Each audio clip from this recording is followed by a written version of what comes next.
हम सभी मिलकर बोले हालेलुया। हालेलुया।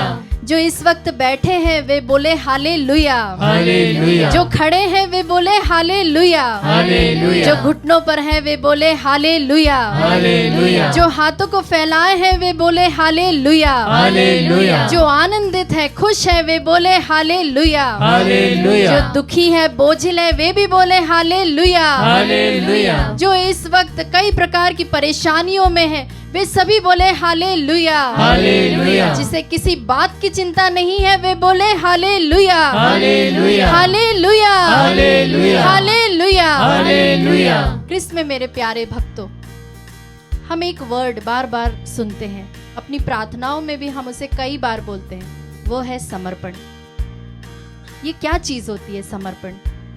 मैं इसे अगर आसान शब्दों में परिभाषित करूं तो उसका मतलब है जब हम ईश्वर के सामने हार मान जाते हैं। हालेलुया। हालेलुया।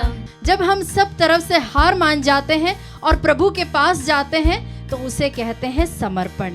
प्यारे विश्वासियों, जब हमसे और ना होगा तब हम प्रभु से कहते हैं कि प्रभु बस अब हमसे और ना होगा। तब हम प्रभु के पास जाते हैं, गिड़गिड़ाते हैं और अपने आप को प्रभु को सौंपते हैं। प्यारे विश्वासियों, प्रभु का वचन हमसे कई प्रकार की बातें करता है, हमें अलग अलग प्रकार की शिक्षाएं देता है। जैसा कि प्रभु कहता है अपने दुश्मनों से प्रेम करो, और हम प्रभु के पास जाते हुए कहते हैं कि प्रभु जो मेरे अपने हैं, जिन्हें मैं प्यार करता हूँ और जो मुझसे बहुत प्यार करते हैं, मैं उन्हीं को सच्चा प्रेम नहीं कर पाता हूँ, तो मैं किस तरह से उन लोगों को प्रेम करूँ जो मुझे ठेस पहुँचाते, दुख देते हैं। और तब प्रभु हमसे कहता है कि आओ बेटा, आओ बेटी, मेरे पास आओ, मैं तुम्हें इसके लिए सामर्थ्य दूंगा। हालेलुया। हालेलुया। हालेलुया। हालेलुया। और जानते हैं प्यारे मित्रों, जब हम इस बात को नहीं मानते, जब हम समर्पण नहीं करते, तब प्रभु क्या कहता है कि ठीक है बेटा, तुझे जितना करना है तू कर ले, देखता हूं तू कब तक नहीं टूटेगा। प्रभु हमारे टूटने का इंतजार करता है। हालेलुया। हालेलुया। हालेलुया। हालेलुया। सन्मति का सुसमाचार अध्याय 6 पद संख्या 6 कहता है, जब तुम प्रार्थना करते हो तो अपने कमरे में जाकर द्वार बंद कर लो और एकांत में अपने पिता से प्रार्थना करो। इस वचन का क्या मतलब है? इस वचन का मतलब है जब हम अपने सोच को, जब हम अपनी खुद की अंडरस्टैंडिंग को हम छोड़ देते हैं, त्याग देते हैं, जब हम अपने सभी इंद्रियों को एक तरफ रखकर उन सभी चीजों को जो हमें आकर्षित करती है, उन सभी चीजों को जो हमें लुभावनी लगती है, उन सभी चीजों को जो हम देखना चाहते, छूना चाहते, परखना चाहते, उन सभी चीजों को जब हम बाहर रख देते हैं और ईश्वर की उपस्थिति में आते हैं, तब प्रभु कहता है कि तुमने अब अपने द्वार बंद करके पिता के सामने एकांत में तुमने प्रभु की स्तुति करी, प्रभु की आराधना की। आज प्रभु हमें इसी के लिए आमंत्रित करता है। हमारी कई प्रकार की चिंताएं होंगी, कई प्रकार की परेशानियां होंगी, कई प्रकार की ऐसी बातें होंगी जो हमारे दिलो दिमाग पर बार बार छाई है, जिसके कारण से हम खुलकर अपना जीवन नहीं जी पाते, आनंदित होकर जीवन नहीं जी पाते। इस समय प्रभु हमसे यही आग्रह करता है कि तुम उन सभी बातों को अपने कमरे के बाहर रख कर आओ, मतलब अपने जीवन से बाहर रख के आओ। इस प्रेज एंड वर्शिप में हम अपने आप को समर्पित करें प्रभु को। अगर हम समर्पित नहीं कर पा रहे हैं तो प्रभु से हम इसके लिए भी विशेष आशीष मांगते हुए प्रभु की स्तुति करें, उसकी आराधना करें। इस वचन को हम क्लेम करते हुए इसे हम गाएं पूरी शक्ति के साथ, भक्ति के साथ, विश्वास के साथ। आइए विश्वासियों, हम इस वचन को जोर से इसे हम गाते हुए प्रभु की स्तुति करें, उसकी आराधना करें।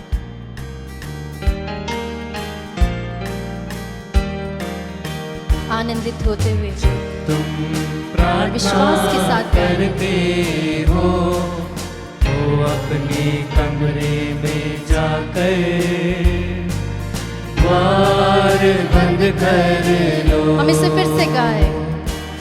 जब तुम प्रार्थना करते हो तो अपने कमरे में जाकर द्वार बंद कर लो। Yes Lord. और एकांत में अपने पिता से प्रार्थना करो, प्रार्थना करो। वचन को फिर से गाएं। जब तुम प्रार्थना करते हो तो अपने कमरे में जाकर द्वार बंद कर लो। इस वचन को फिर से गाएं।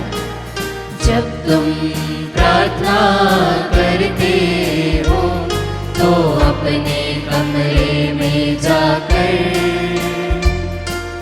द्वार बंद कर लो और एकांत में अपने पिता से प्रार्थना करो, प्रार्थना करो। Yes, Lord। प्यारे विश्वासियों, जब हम यूहन्ना का सुसमाचार अध्याय 2 को पढ़ते हैं, वहाँ हमें काना का विवाह उसके बारे में हम पढ़ते हैं। वहाँ क्या होता है?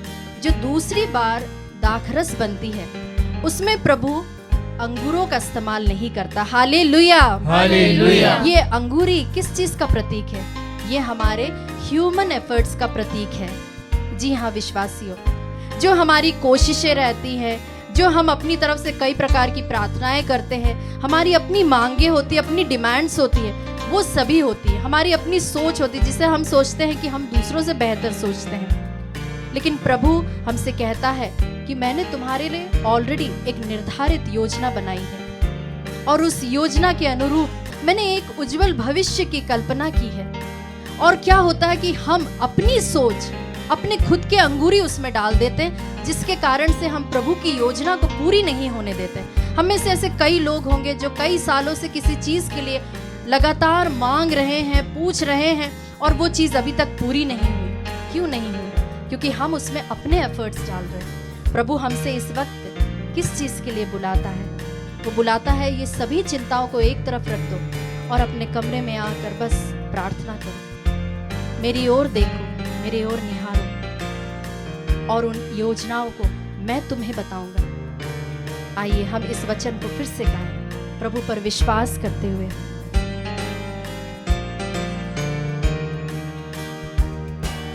जब तुम प्रार्थना करते हो तो अपने कमरे में जाकर Yes, Lord। द्वार बंद कर लो। जब तुम प्रार्थना करते हो तो अपने कमरे में जाकर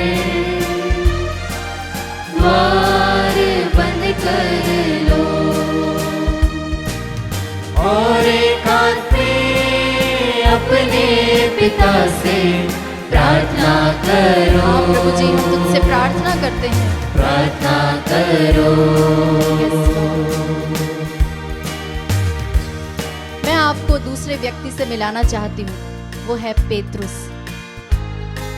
पेतरुस ऐसा व्यक्ति था जो बहुत ही जल्द निर्णय लेने वाला व्यक्ति था, बहुत इम्पल्सिव था। उसके साथ क्या होता है? जब उसे पता चलता है कि प्रभु को दुख भोग, उसे क्रूस मरण सहना होगा, तब वह क्या कहता है? अपने गुरु से कहता है कि प्रभु तुझे ये सब सहने की जरूरत नहीं होगी, तू कभी बंदी गृह नहीं जाएगा, क्योंकि मैं जाऊंगा वहां पे, मैं तेरे साथ खड़ा रहूंगा, मैं तेरे साथ चलूंगा, और तेरे लिए कुछ भी मुझे करना पड़े तो वो मैं करूंगा, यहाँ तक कि अगर जान भी देना पड़े तो मैं तेरे लिए जान दे दूंगा। पर तब हम देखते हैं कि वही सबसे पहला व्यक्ति होता है जो वहां से भाग खड़ा होता है। Hallelujah, hallelujah. तो ये क्यों हुआ? क्योंकि हम अपनी शक्ति पर और हम अपनी काबिलियत पर बहुत भरोसा रखते हैं, और तब प्रभु की आत्मा हम में कार्य नहीं कर पाती। प्रभु हमसे आज फिर से आग्रह करता है कि मेरे बेटा, मेरी बेटी, मेरे पास आओ। अगर तुम थक गए हो तो उसे बोलो, क्योंकि प्रभु कहता है कि अपने सारे बोझ तुम मुझे दे दो और मैं तुम्हें शांति प्रदान करूंगा। हालेलुया, हालेलुया। हालेलुया, हालेलुया। इस वक्त अगर आप किसी भी बात की चिंता कर रहे हैं और अगर आप बहुत सारे प्लानिंग्स कर रहे हैं, योजनाएं बना रहे हैं, बड़ी बड़ी योजनाएं, तो उसे हम एक तरफ रखकर अपने कमरे में आ जाए। अपने कमरे में आने का मतलब है प्रभु की उपस्थिति में हम आ जाए, उस वातावरण में हम आ जाए जहां पर प्रभु की आत्मा मंडरा रही है। हम प्रभु की स्तुति करें, उसकी आराधना करते हुए इस वचन को हम फिर से गाएं। जब तुम प्रार्थना करते हो तो अपने कमरे में जाकर द्वार बंद कर लो। जब तुम प्रार्थना करते हो तो अपने कमरे में जाकर द्वार बंद कर लो और एकांत में अपने पिता से प्रार्थना करो, प्रार्थना करो। Yes, Lord. जब तुम प्रार्थना करते हो तो अपने हाथ जोड़ते हुए हम प्रभु की आराधना करें, उसकी स्तुति करें, उसकी उपस्थिति में हम रहें। अपने द्वार को हम बंद करते हुए प्रभु की आराधना करें, उसकी स्तुति करें। अपने हाथ उठाते हुए प्रभु की स्तुति करें, उसकी आराधना करें। अपने कमरे में जाकर Yes, Lord.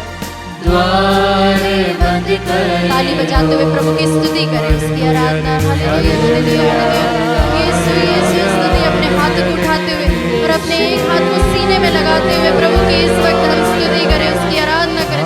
खुलकर प्रभु की आराधना करें, किसी भी बात को चिंता ना करते हुए प्रभु इस वक्त हमें निहार रहा, हमें देख रहा है।